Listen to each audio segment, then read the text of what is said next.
नमस्कार. आज आपण इयत्ता 10वी पाठ क्रमांक 2 इतिहास लेखन आणि भारतीय परंपरा याचा स्वाध्याय बघणार आहोत. तरी आपण चॅनलवर नवीन असाल तर चॅनलला सबस्क्राईब करा, कारण असेच नवीन अपडेट आपल्या चॅनलवर येत असतात. तर प्रश्न क्रमांक 1 बघूया. दिलेल्या पर्यायापैकी योग्य पर्याय निवडून विधाने पुन्हा लिहा. पहिला आहे भारतीय पुरातत्व सर्वेक्षण खात्याचे रिकामी जागा हे पहिले सरसंचालक होते. पर्याय दिलेले आहेत: अलेक्झांडर कॅनिंगहॅम, विल्यम जोन्स. तिसरा आहे जॉन मार्शल आणि ड आहे फ्रेडरिक मॅक्स म्युलर. तर याचा योग्य पर्याय बरोबर असेल अलेक्झांडर कॅनिंगहॅम. दुसरा आहे हितोपदेश या संस्कृत ग्रंथाचा रिकामी जागा यांनी जर्मन भाषेत अनुवाद केला. पर्याय आहेत जेम्स मिल, ब आहे फ्रेडरिक मॅक्स म्युलर, का आहे माउंट स्टुअर्ट एलिफन्स्टन आणि ड आहे जॉन मार्शल. तर याचा योग्य पर्याय बरोबर असेल फ्रेडरिक मॅक्स म्युलर. यानंतर यामधील प्रश्न ब आहे पुढीलपैकी चुकीची जोडी दुरुस्त करून पुन्हा लिहा. या ठिकाणी दिलेला आहे नंबर 1ला हू वेअर द शूद्राज, वंचितांचा इतिहास. दुसरा आहे स्त्री पुरुष तुलना, स्त्रीवादी लेखन. तिसरा आहे the Indian war of independence 1857, मार्क्सवादी इतिहास. चौथा आहे जेम्स ग्रँट डफ, वसाहतवादी इतिहास. तर याचा चुकीची जोडी असेल the Indian war of independence 1857 हा मार्क्सवादी इतिहास नाही आहे, तर तो इंडियन वॉर ऑफ इंडिपेंडन्स 1857 हा राष्ट्रवादी इतिहास आहे. यानंतर आहे प्रश्न क्रमांक 2 पुढील विधाने सकारण स्पष्ट करा. पहिलं विधान बघूया. प्रादेशिक इतिहास लेखनाला चालना मिळाली. याचं उत्तर इंग्रजी शिक्षणाने भारतीयात निर्माण झालेल्या आत्मजाणीवेने राष्ट्रवादी इतिहास लेखनास प्रवृत्त केले. दुसरा मुद्दा आहे ब्रिटिश अधिकाऱ्यांनी लिहिलेल्या भारताच्या पूर्वग्रहदूषित इतिहासाला भारताच्या विविध प्रांतातील इतिहास लेखकांनी विरोध केला. तिसरा आहे आपल्या प्रादेशिक वैशिष्ट्याकडे इतिहासकारांचे लक्ष वेधले गेले. राष्ट्रवादी इतिहास लेखनाचा प्रभाव होताच त्यातूनच प्रादेशिक इतिहास लेखनाला चालना मिळाली. दुसरं याच्यामधील आहे बखर हा ऐतिहासिक साहित्यातील महत्त्वाचा प्रकार आहे. उत्तर ऐतिहासिक साहित्यात फारसी ग्रंथ, ताम्र शिलालेख, कागदपत्रे, नाणी, प्रवास वर्णने इत्यादी साधनाबरोबर ऐतिहासिक बखरीचाही समावेश होतो. दुसरं आहे बखरीत सूरयोद्ध्यांचे गुणगान असते, ऐतिहासिक घडामोडी आणि युद्धाची वर्णने असतात. तिसरा मुद्दा थोर पुरुषांची चरित्रे आणि त्या काळातील नगरांची वर्णने असतात. त्यानंतर चौथा आहे तत्कालीन सामाजिक, धार्मिक आणि आर्थिक जीवनांचे चित्र रंगवलेले असते. ही वर्णने इतिहास लेखनाला उपयुक्त ठरतात. म्हणून बखर हा ऐतिहासिक साहित्यातील महत्त्वाचा प्रकार आहे. यानंतरचा आहे प्रश्न क्रमांक 3 पुढील प्रश्नांची 25 ते 30 शब्दामध्ये आपल्याला उत्तरे लिहायची आहेत. तर यापैकी पहिला आहे मुघल सम्राट बाबर यांच्या आत्मचरित्रात कोणत्या बाबीचा समावेश आहे. तर याचं उत्तर बघूया. बाबराने आपल्या तुझुक-ई-बाबरी या आत्मचरित्रात पुढील बाबींचे वर्णन केलेले आहेत. त्याच्या कराव्या लागलेल्या युद्धांची वर्णने. दुसरं आहे ज्या प्रदेशात त्याने प्रवास केला त्यांची वर्णने आहेत. तिसरं शहरांची वर्णने आहेत. आणि चौथा स्थानिक अर्थव्यवस्था, रीतिरिवाज आणि वनस्पती सृष्टी यांची निरीक्षणे बारकाईने नोंदवलेली आहेत. दुसरा आहे राष्ट्रवादी इतिहास लेखनात स्वातंत्र्यवीर सावरकरांचे योगदान कोणते. तर उत्तर बघूया. स्वातंत्र्यवीर सावरकरांनी केलेले सर्वच लिखाण राष्ट्रवादी विचारांनी भारलेले होते. त्यांचे राष्ट्रवादी इतिहास लेखनातील योगदान पुढीलप्रमाणे. नंबर 1 1857 साली भारतात झालेल्या बंडाकडे त्यांनी ब्रिटिशाविरुद्ध केलेला तो पहिला स्वातंत्र्य संग्राम या दृष्टीने पाहिले. व त्यावर 1857चे स्वातंत्र्य समर असे पुस्तक लिहिले. दुसरा मुद्दा, त्यांच्या या आणि अन्य ग्रंथांमुळे राष्ट्रवादी इतिहास लेखनाला प्रेरणा मिळाली. तिसरा मुद्दा आहे प्रादेशिक इतिहास लिहिण्यालाही चालना मिळाली.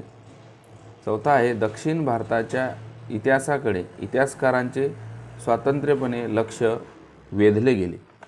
यानंतर यामधील चौथा प्रश्न आहे, पुढील प्रश्नांची सविस्तर उत्तरे लिहा. यामधील पहिला प्रश्न आहे, मार्क्सवादी इतिहास लेखन म्हणजे काय? उत्तर, स्वातंत्र्योत्तर काळात भारतीय इतिहास लेखनात जे नवे वैचारिक प्रवाह आढळून येतात त्यात मार्क्सवादी इतिहास लेखन हा एक प्रमुख प्रवाह आहे. मार्क्सवादात वर्गसंघर्षावर भर दिलेला आहे. मार्क्सच्या विचारावर आधारित जे इतिहास लेखन केले गेले त्याला मार्क्सवादी इतिहास लेखन असे म्हणतात. दुसरा मुद्दा आहे, मार्क्सवादी इतिहास लेखनात आर्थिक व्यवस्थेतील उत्पादनाची साधने, पद्धती आणि उत्पादनाच्या प्रक्रियेतील मानवी संबंध याचा प्रामुख्याने विचार केलेला आहे. तिसरा आहे, प्रत्येक सामाजिक घटनेचा सर्वसामान्य लोकांवर काय परिणाम होतो याचे विश्लेषण हे मार्क्सवादी इतिहास लेखनाचे मुख्य सूत्र आहे. चौथा मुद्दा आहे, मार्क्सवादी इतिहासकारांनी जातीव्यवस्थेत होत गेलेल्या बदलांचा अभ्यास केला. भारतातही या पद्धतीचा अवलंब कोसंबी डांगे, शरद पाटील इत्यादींनी आपल्या इतिहास लेखनात प्रभावीपणे केलेला दिसून येतो. दुसरा मुद्दा आहे, इतिहासचार्य वि. का. राजवाडे यांचे इतिहास लेखनातील योगदान स्पष्ट करा. उत्तर बघूया. भाषाशास्त्र, उत्पत्तीशास्त्र आणि इतिहास लेखन यात मूलभूत संशोधन करणाऱ्या वि. का. राजवाडे यांचे इतिहास लेखनातील योगदान पुढीलप्रमाणे. राजवाडे यांनी मराठ्यांच्या इतिहासाची साधने असे शीर्षक असणारे 22 खंड संपादित केले. दुसरं, इतिहास म्हणजे भूतकाळातील समाजाचे सर्वांगीण समग्र जीवनदर्शन होय हा विचार मांडला. तिसरा, केवळ राजकीय घडामोडी, सत्तांतरासाठी केलेली काटकारस्थाने आणि युद्धे यांच्यात हकीकती म्हणजे इतिहास नव्हे असे त्यांचे मत होते. चौथं, आपला इतिहास आपणच लिहिला पाहिजे हा विचार त्यांनी भारतीय इतिहासकारांना दिला. पाचवा आहे, अस्सल कागदपत्राच्याच आधारे इतिहास लिहिला गेला पाहिजे याबाबत ते आग्रही होते. सहावा मुद्दा, स्थल, काल व व्यक्ती या त्रयींनी बद्ध झालेल्या मानवी प्रसंगाचे वर्णन इतिहास लेखनात असायला हवे असे त्यांचे मत होते. इतिहासाचार्य राजवाडे यांनी केलेले ऐतिहासिक लेखन व मांडलेली मते हे इतिहास लेखनाला मोठे योगदान आहे. त्यानंतर प्रश्न क्रमांक 5 आहे, पुढील तक्ता आपल्याला पूर्ण करायचा आहे. तर ह्या तक्त्यामध्ये डाव्या साईडला जेम्स मिल आणि the history of British India, त्यानंतर जेम्स ग्रँड डफ दिलेला आहे. तर या ठिकाणी ग्रँड डफ यांनी लिहिलेल्या ग्रंथाचे नाव आहे a history of the Marathas. त्यानंतर इकडे रिकामी जागा दिलेली आहे इतिहासकार आणि ग्रंथाचं नाव दिलेलं आहे द हिस्ट्री ऑफ इंडिया. तर याचं उत्तर असेल माउंट स्टुअर्ट एलिफन्स्टन.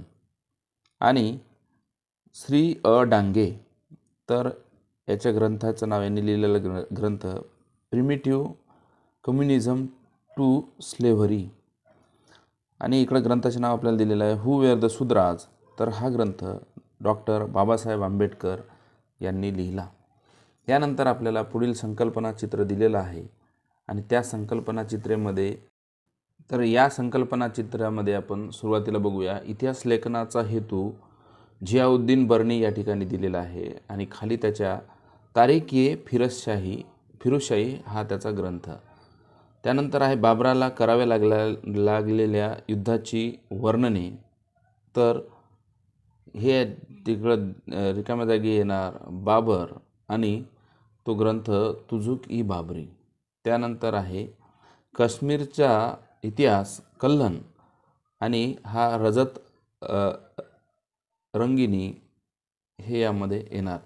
त्यानंतर छत्रपती शिवाजी महाराजांच्या कारकिर्दीची माहिती आणि वर दिलेला आहे सभासद बखर. तर या रिकाम्या जागी येणार कृष्णाजी अनंत सभासद यांनी ही बखर लिहिली आहे. त्यानंतर मित्रांनो, पुढील संकल्पना स्पष्ट करा हा प्रश्न 6वा आहे. तर या संकल्पनेमध्ये पहिली संकल्पना बघूया आपण आता, प्राच्यवादी इतिहास लेखन। तर 18व्या शतकाच्या उत्तरार्धात युरोपातील अभ्यासकांमध्ये पूर्वेकडील संस्कृती आणि देश यांच्याबद्दल कुतूहल निर्माण झाले होते। कुतूहलापोटी भारतीय संस्कृतीचा अभ्यास करणाऱ्या अभ्यासकांना प्राच्यवादी अभ्यासक असे म्हणतात। दुसरा मुद्दा आहे, या प्राच्यवादी अभ्यासकांनी भारतीय संस्कृती, इतिहास येथील विविध भाषा व धर्म यांचा अभ्यास करून इतिहास लेखन केले। या लेखनाला प्राच्यवादी इतिहास लेखन असे म्हणतात। तिसरा मुद्दा आहे, या प्राच्यवादी अभ्यासकात छुपी साम्राज्यवादी वृत्ती दडलेली असल्याने त्यांनी पूर्वग्रहदूषित दृष्टिकोन ठेवूनच भारताचा इतिहास लेखन केलेले आपल्याला दिसून येते। दुसरा आहे राष्ट्रवादी इतिहास लेखन। तर 19व्या शतकात भारतात इंग्रजी शिक्षण पद्धती सुरू झाली। या पद्धतीत शिकून तयार झालेल्या इतिहासकारांना भारताच्या वैभवशाली प्राचीन इतिहासाविषयीची जाण आली। आत्मजाणीव निर्माण झालेल्या या इतिहासकारांनी भारताविषयी जे इतिहास लेखन केले त्या लेखनास राष्ट्रवादी इतिहास लेखन असे म्हणतात। या राष्ट्रवादी इतिहास लेखकांनी प्राच्यवादी लेखकांच्या पूर्वग्रहदूषित इतिहास लेखनाला विरोध केला। तिसरं, भारताच्या इतिहासातील सुवर्णकाळ शोधून त्यावर त्यांनी लेखन केले। चौथा आहे, राष्ट्रवादी इतिहास लेखनामुळे ब्रिटिशांविरुद्धच्या स्वातंत्र्य लढ्यास प्रेरणा मिळाली, तसेच प्रादेशिक इतिहास लिहिण्यालाही चालना मिळाली। तिसरा आहे वंचिताचा इतिहास। समाजाने ज्यांना सर्व अधिकारापासून वंचित ठेवले, उपेक्षित ठेवले, अशा समूहाच्या इतिहासाला वंचिताचा इतिहास असे म्हणतात।